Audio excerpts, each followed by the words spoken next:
The Pending Actions tab is essentially an overview of your to-do list. All of the actions that need to be taken by any team member will be able to be viewed on this tab. If the action is past due, it's color-coded red. If it's current or upcoming, it will be color-coded white. All of the actions are listed chronologically, with the most current actions starting at the top, going all the way down to the least current actions at the bottom of the page. On the topmost part of the page, you'll notice some buttons that are used to filter your actions quickly. The default is set to all, which simply allows you to view all of your actions. If you click on Past, only actions that are past due will be able to be seen. This also applies for today and tomorrow. The Week button will filter the actions so that today's actions start at the top and you can see the next 7 days worth of actions as you scroll down. The Lead Only button will take the user to a list of all the lead opportunities in the system. The First Appointment Only button will filter your pending actions so that only first appointment opportunities appear.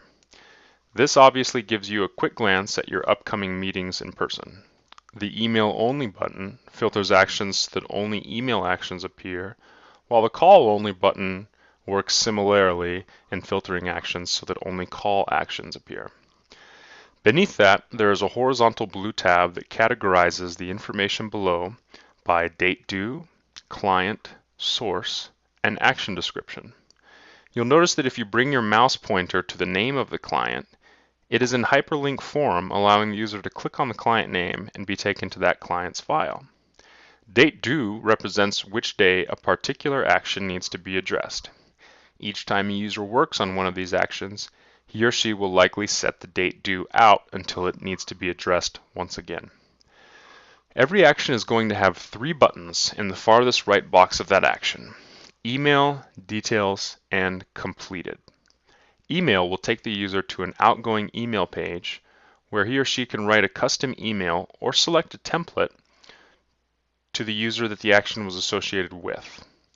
The Details button will take the user to a more comprehensive look at the current action that needs to be addressed.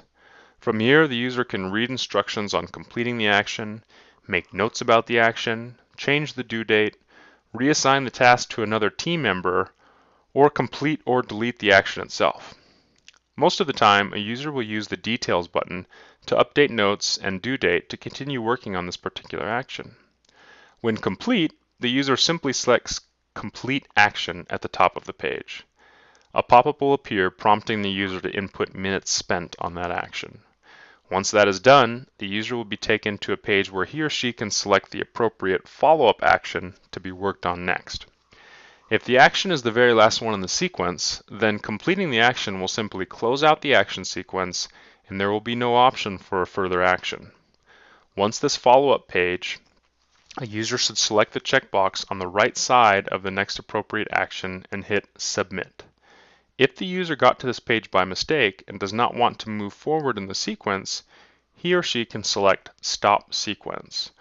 From the Pending Actions screen, if the user hits Completed, that will bypass this comprehensive look at the action selected and go straight to the Time Spent pop-up and the follow-up page where the user can select the next action in the sequence.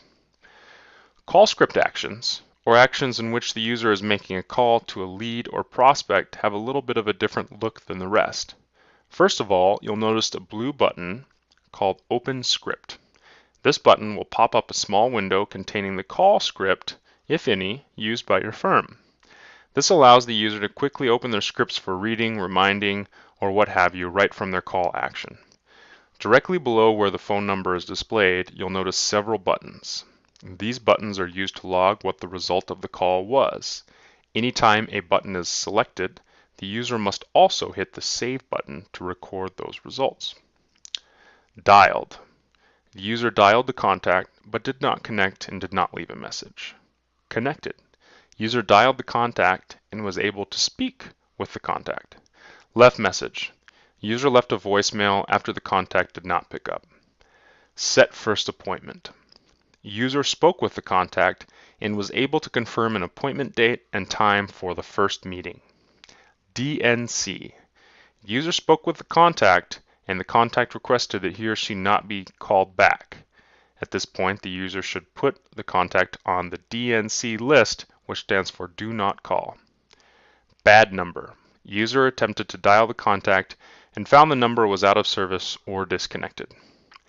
Each time a user makes a call and records the result, only one button needs to be clicked and saved. For example, if a user connects with a contact and sets a first appointment, he or she does not need to hit the Connected button and save it, as the first appointment function will recognize that automatically. At the bottom of a user's pending actions, you'll notice the words Items per Page with a box next to it. This box simply manages the number of actions that will appear on one page. The button next to the box allows the user to toggle between pages of actions.